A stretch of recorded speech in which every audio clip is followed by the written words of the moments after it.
Let's talk about how off base so many CEOs are about the future of work. Goldman Sachs CEO said, remote work is an aberration that we're going to correct as soon as possible.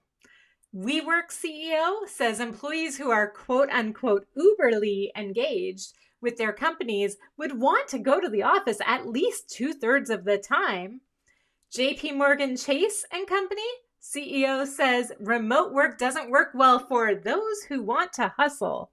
Even Google's CEO has got the remote work thing wrong. We are always looking at Google as a company to look to for innovative workplace culture ideas, but their policy is that employees will work from the offices about 3 days a week and 2 days from wherever they work best. That sounds flexible on the outside. It's definitely more flexible than some others. But come on, why would you not want your employees to work 5 days a week from wherever they work best? All of these are outdated, false narratives, and they hurt trust, productivity, and engagement.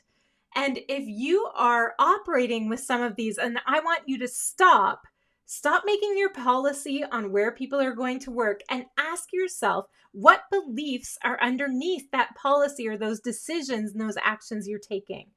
What you're saying as a CEO when you are mandating people's time at work is that time at work is more important than outcomes.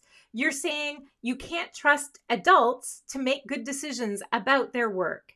You're saying that seeing what time people come and go allows you to control things.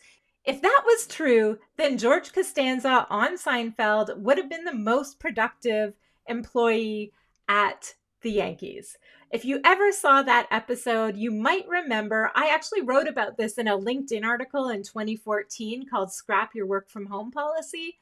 George Costanza locks his keys in the car in the parking lot of the Yankees stadium where he works. So he says, Steinbrenner's the first guy in, the crack of dawn. He sees my car. He figures I'm the first guy in.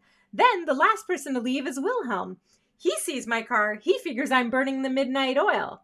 Between the two of them, they think I'm working an 18-hour day. So this focus on attendance or presenteeism at work is just a completely backwards approach. As CEOs are focusing on time and attendance at work, employees everywhere are re-evaluating what work even means to them. So now, according to Bloomberg News, 39% of people would consider quitting if their employer was not flexible about remote work. And if that's young employees, millennials, Gen Z, that is 49%. So if you actually think that you are going to acquire and retain and engage top talent in the future, you cannot be forcing people to come back to the office. Definitely not 5 days a week. And I would suggest you don't even focus on managing their time for them. Instead, start focusing on the work, your customers, and your results. Trust your people. You're hiring good people. Trust them to manage their time, to manage their relationships, and support them in that. But trust them to get their work done.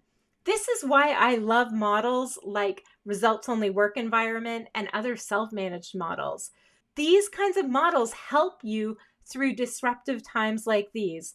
So I really want to encourage you to stop the old ways of thinking, look at ways that you can reinvent work. And don't forget to hit the subscribe to get more like this. Check out my playlist all about making flexible work work.